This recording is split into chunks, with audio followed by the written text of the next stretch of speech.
संयोजन अभिक्रिया का एक ऐसा एग्जाम्पल मैं तुम्हें देने वाला हूँ जिससे तुम्हारे टीचर्स एग्जाम में नंबर नहीं काट पाएंगे। सबसे पहले तो जानते हैं कि संयोजन अभिक्रिया होता क्या है। देखो, ऐसी अभिक्रिया जिसमें दो या दो से अधिक अभिकारक। अब ये जो अभिकारक शब्द आया है, ये अभिकारक शब्द क्या होता है वो भी बता रहे हैं। मिलकर एकल उत्पाद का निर्माण करते हैं। अब ये उत्पाद क्या होता है ये भी बता रहे हैं। उसे संयोजन अभिक्रिया कहते हैं। ये डेफिनेशन तुम लिख दोगे।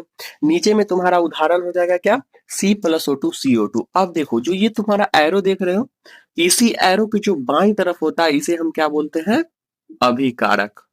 ठीक है, और इसकी दाएं तरफ जो होता है उसे हम क्या बोलते हैं, उत्पाद।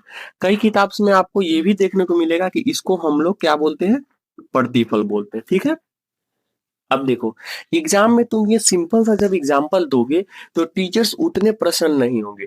हमें टीचर को ऐसा मोटिवेशनल चीज लिखना है जिससे टीचर को ये लगे कि इस बच्चे में कुछ अलग है। तो उसके लिए एग्जाम्पल हम क्या लिखेंगे, देखो एग्जाम्पल हम मैं बता रहा हूँ। जैसे कि तुम लोग नॉर्मल एग्जाम्पल देखते होगे H2+O2, क्या देखते होगे, H2O। कभी भी एग्जाम में ऐसे नहीं लिखना है। क्यों नहीं लिखना है, क्योंकि जब तुम ऐसे लिखोगे तो ये इक्वेशन बैलेंस नहीं है, और जब इक्वेशन बैलेंस नहीं होता है तो टीचर आपको एक अच्छा स्टूडेंट्स नहीं मानते हैं। तो इसे हम बैलेंस कैसे करेंगे, बैलेंस देखो, यहाँ दो हाइड्रोजन, यहाँ दो ऑक्सीजन, यहाँ पर भी दो हाइड्रोजन, लेकिन ऑक्सीजन यहाँ दो है तो हम यहाँ पर 2 कर देते हैं। और जब इधर 2 करेंगे तो दो दूनी 4 हो जाएगा, तो यहाँ भी हम 2 करेंगे, जैसा कि तुम किताब में भी देखते होगे। तो जब हम एग्जाम्पल लिखेंगे तो हम कैसे लिखेंगे, बैलेंस फॉर्मेट में। सबसे पहला चीज हमने सीखा। दूसरा देखते होगे, तुम नॉर्मली देखते होगे Mg+O2 MgO। ऐसा भी तुम एग्जाम्पल देखते होगे, किसके लिए, संयोजन अभिक्रिया के लिए। तो यहाँ पर भी दो है, यहाँ पर एक है, तो यहाँ दो कर देंगे, यहाँ दो कर देंगे। ये सबसे पहला चीज तुमने क्या सीखा कि एग्जाम्पल वैसे लिखना है कि वो पूरा बैलेंस फॉर्मेट में हो, ताकि टीचर तुमसे खुश हो जाए। अब देखो, मैं जब वीडियो शुरू किया था तो तुम्हें मैं बोला था कि एक ऐसा एग्जाम्पल दूंगा। चलो इसे मैं मिटाता हूं। अब देखो, जब तुम ये इक्वेशन पढ़ रहे थे तब बोल रहे थे कि ऐसी अभिक्रिया जिसमें दो या दो से अधिक अभिकारक।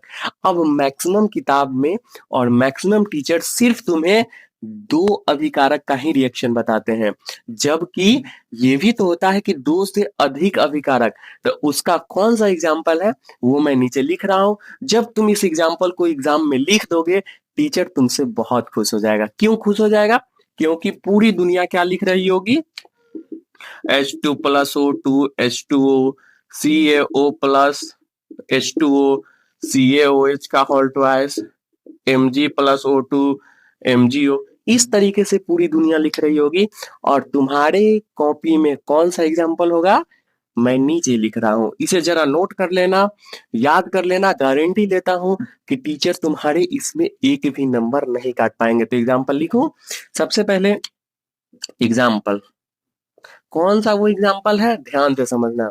जब हम अमोनिया NH3 को किसके साथ मिला देते हैं, CO2 के साथ मिला देते हैं, फिर इसमें हम क्या मिलाते हैं, जल को मिलाते हैं, तो इसके परिणाम स्वरूप हमें एकल उत्पाद मिलता है। कौन सा उत्पाद, एकल उत्पाद, और उसका नाम क्या होता है, अमोनियम कार्बोनेट। समझ में आया, यही वो एग्जाम्पल है। अगर तुम एग्जाम में ये एग्जाम्पल लिख देते हो तो सबसे अलग स्टूडेंट्स हो जाते हो। क्यों, क्योंकि पूरी दुनिया संयोजन अभिक्रिया में बस यही C+O2 Mg+O H2+O CaO+H2O लिखती है। CaCO3 का एग्जाम्पल देती है कि CaO+CO2 मिलाते हैं तो CaCO3 बनता है। लेकिन जब तुम्हारे कॉपी में ये तीन उत्पाद का, तीन अभिकारक का, कितने अभिकारक हो गए, 1 2 3, जब तीन अभिकारक मिल करके एक नए उत्पाद का निर्माण करने वाला जब वो तुम्हारे एग्जाम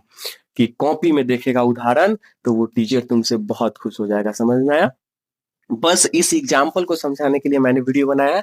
अगर तुम्हें वीडियो बहुत अच्छा लगा है, तुम्हें ये टॉपिक्स बहुत अच्छे लगे हैं, तो सबसे पहले चैनल को सब्सक्राइब कर दो। वीडियो बहुत समझ में आ गया है तो वीडियो को लाइक भी कर दो, और एक कमेंट में डाल दो कि तुम्हें नेक्स्ट टॉपिक किस पे चाहिए।